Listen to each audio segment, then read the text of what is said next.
यहाँ इस सीन में जब लोरा टोनी को ट्रैक्टर ठीक करने के लिए कहती है तो पीछे नोटिस करने के बार्टन अपनी बेटी को गोद में उठा के यहाँ से चल देता है। और जब नेक्स्ट सीन में टोनी ट्रैक्टर ठीक करने के लिए जाता है तो उस टाइम यहाँ साइड में होगाई को उसकी बेटी को फिर से गोद में उठाते हुए दिखाया जाता है, जो कि उसने पहले ही कर लिया था। हाँ ठीक है, मैं देखता हूँ। मेरे ढेर से लकड़ी मत लेना। और इसी सीन में एक और मिस्टेक भी है। तो यहाँ तुम नोटिस करना कि टोनी की घड़ी में 12:10 हुए होते हैं और इसके बाद वाले सीन में जब वो फ्यूरी से मिलता है तो उस टाइम उसकी घड़ी में 11:20 या 25 हुए होते हैं। यानी टोनी की वॉच फॉरवर्ड की बजाय रिवर्स में चली जाती है। कोई सोचेगा इससे बुरा क्या हो सकता है। और इस वीडियो में तुम्हें Avengers as of Ultron movie की ऐसी 15 मिस्टेक्स पता चलेंगी। लाइक यहाँ सीन में वांडा के हेयर्स दोनों तरफ से कानों के पीछे होते हैं, बट बात करते करते उसके हेयर्स चेंज हो जाते हैं। वो मसीन मिली के तने उसे स्टार्क संभालेगा, नहीं संभालेगा। और उसके बाद वाले सीन में वांडा ने अपना सिर लेफ्ट की तरफ किया होता है, बट इस नेक्स्ट वाइड शॉट में उसका सिर राइट की तरफ हो जाता है। अल्ट्रॉन दुनिया को बचाने और बर्बाद करने में कोई फर्क ना समझे है, और उसने ये सब सीखा कहाँ से? सभी के नाकामयाब होने के बाद जब थोर यहाँ अपना हथौड़ा उठाने के लिए उठता है तो उस टाइम उसने अपने हाथ में ड्रिंक पकड़ी होती है, पर जैसे ही वो हथौड़े को उठाता है तो उसके हाथ में ड्रिंक नहीं होती, जो कि यहाँ टेबल पे रखी होती है। और फिर नेक्स्ट सीन में उसे फिर से पीते दिखाया जाता है।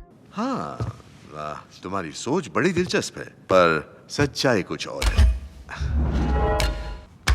ठीक है। इस सीन में जब नताशा कैप्टन के पास जाती है तो उस टाइम वो उसे अपने लेफ्ट हैंड से पैड को देता है, पर नेक्स्ट सीन में जैसे ही एंगल बदलता है तो कैप्टन पैड को राइट हैंड से दे रहा होता है। टीम का क्या हाल है? हम इस वक्त टॉप क्लास तो नहीं है। और उसके बाद जब ये दोनों चल रहे होते हैं तो पीछे यहाँ शीशे में कैमरामैन की रिफ्लेक्शन नजर आती है, जो कि बैकवर्ड चलते हुए इन दोनों एक्टर्स को शूट करते हैं। फाइनल बैटल से पहले जब सभी अवेंजर्स तैयारी करते हैं तो उस time quick silver and Wanda के लिए अलग से वार्डरोब होता है, जिसमें उनके परफेक्ट साइज के हिसाब से जूते और कपड़े रखे होते हैं, जो कि टोटली इम्पॉसिबल है, क्योंकि इस सीन से पहले तक तो ये दोनों अवेंजर्स के दुश्मन थे। और यहाँ इस सीन में कैप्टन इन सभी को तैयार होने के लिए सिर्फ 3 मिनट देता है। 3 मिनट, जो चाहिए वो ले लो। और हाँ, माना कि टोनी अमीर है, बट 3 मिनट के अंदर तो वो भी इन दोनों के लिए इनके परफेक्ट साइज के हिसाब से ये सब कुछ नहीं खरीद सकता।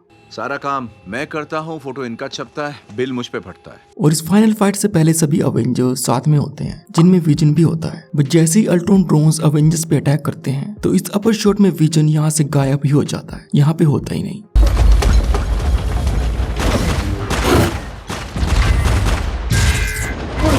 एंड नेक्स्ट क्लोजअप शॉट में फिर से आ जाता है। I'm sorry, ये काफी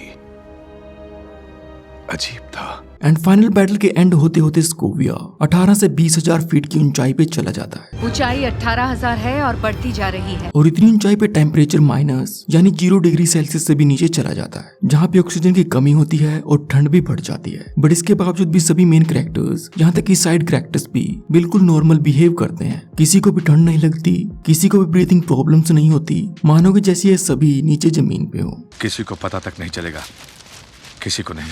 यहाँ इस सीन में जो क्विक सिल्वर इन पुलिस वालों को शहर खाली करने के लिए कह के जाता है, दुश्मनों का हमला हुआ है, शहर खाली कर दो, फौरन। तो यहाँ पे क्विक सिल्वर की फास्ट स्पीड को दिखाने के लिए इस पूरे सीन को स्पीड अप किया गया है, क्योंकि अगर तुम नोटिस करोगे तो दोनों पुलिस वाले क्विक सिल्वर को देखने के लिए बड़ी तेजी से अपने सिर को घुमाते हैं,